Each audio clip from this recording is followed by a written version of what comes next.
civilians as well? Well, see, they are trying to do this in two parallel ways. They're trying to... As long as we are approaching two most important events, the parliamentary elections and the economic conference. Yes, they're trying to show that Egypt is unstable, and this certainly, they're giving the message to the outside world that we are still here, we're going to disturb the country is unstable. So this economic summit is not going to give any positive outcomes. But however, certainly the world, we have a lot of information, you see, which is now very easily spread out.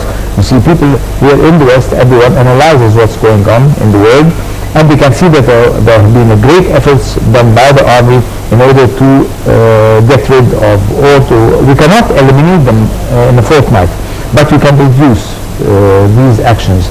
I'll tell you, in France, you see what happened. You see, anyone could expect something like which happened since 3 weeks ago, this terrorist incident. So it will continue, you see, because we have fanatics all over the world. It's not only in Egypt here. And they're trying to, and they have their beliefs, and it's not only money. They think that they are right, you see. So, and this is the right path, and they're doing this for God. And all this, these thoughts, you see. And this is really a very big problem, because it's the problem of this education system, which is not educating people properly and giving them the right solutions and the right ideas about certain issues.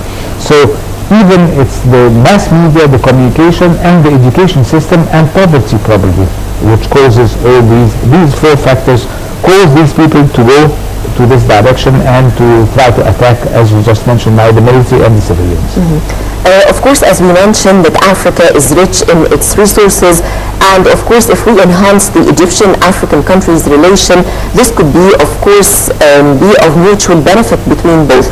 And Egypt is currently carrying out mega projects in Egypt and participating in some projects in Africa. Exactly. How can we have this mutual beneficial win-win relation?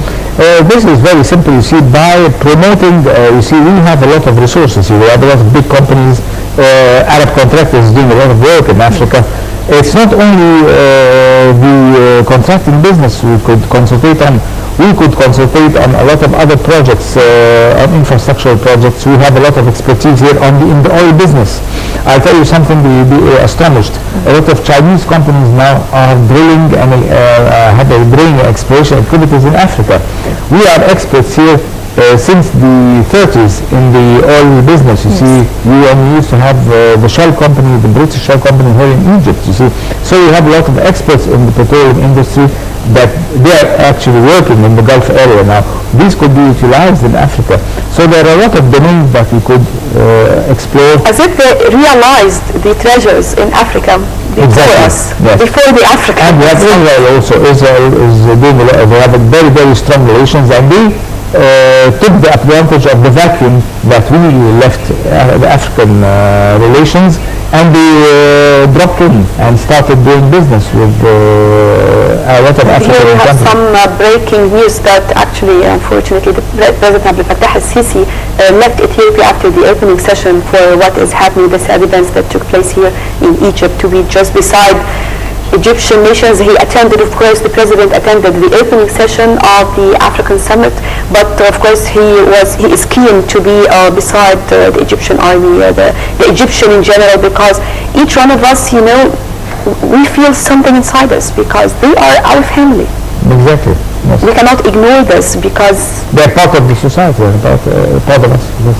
And at the same time, of course, Dr. Mostafa, if they are carrying out these dramatic incidents in order to let the Egyptian citizens fear or stay in their homes, or they lose confidence in the police and the army, of course, the result or the repercussions of all these dramatic incidents will be just the opposite, and the Egyptians will have more hatred towards them, and this would encourage all to fight terrorism, of course. Exactly. I agree with you. On the other hand, I'd like to mention that they started by splitting between us and the Christians, and they did not succeed in this. And then they tried to split between us and the army, you see, and they didn't succeed. and then they tried to attack government institutions and buildings and killing people. They didn't succeed. They tried to attack the army. Several incidents occurred in 2012 and 2013 at Rafah, if you remember that. Yes, of course. No one can ever forget what happened here. So you see, all these incidents, if you go back, they have one objective. They want to destroy the state. You see, but they cannot. And also they're trying to destroy the relation, of course, when it comes to political issues between Egypt and many of the other countries. Now we can see this very clear.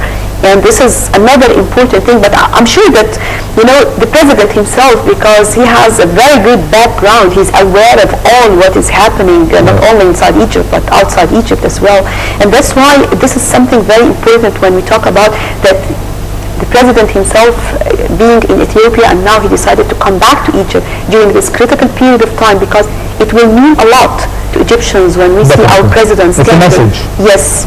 Yes, it's a message. And at the same time, of course, if we see the organized attack of yesterday and how it was carried out and the video that was broadcast later, this brings us to the fact that, of course, they are financed from other countries, they have external support. So can you please elaborate on this? Definitely, you see, I'll tell you news which I read yesterday, that certain Muslim Brotherhood members have been attending a meeting in the Department of State in the United States.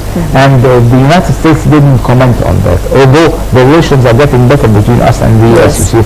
So they are trying to open, you see, they're trying to go to Turkey, they're trying to go anyway, you see, to try to give their voice and to say that we are still there, you see, and they're trying to prove that we are still there and we're going to continue. They're trying to, by this, all sorts of avenues, but the result, as you see, is a failure. They didn't reach anything.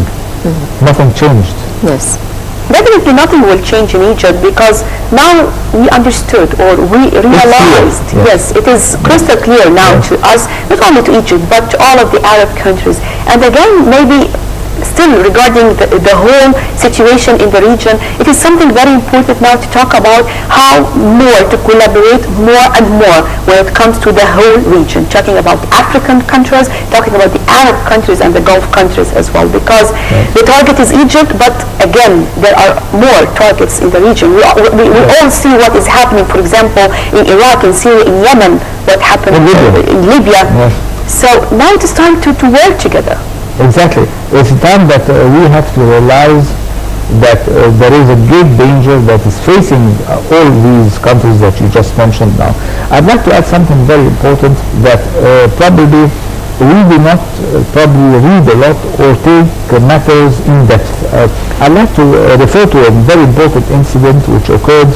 It was after President Sadat died in 1981. Yes. The NBC television, the American channel, broadcasted a documentary about the period that President Sadat had ruled Egypt. At the end, there was a very, very important statement made by certain professors from Brookings and from Carnegie, which were in the scene, and they mentioned, well, Egypt has tried the socialist system and it didn't work. It tried the open door policy and the capitalist system and it didn't work. Why don't we try now the Islamic way? You see, that's a message that they start with the cooperation between Islamic groups and the West.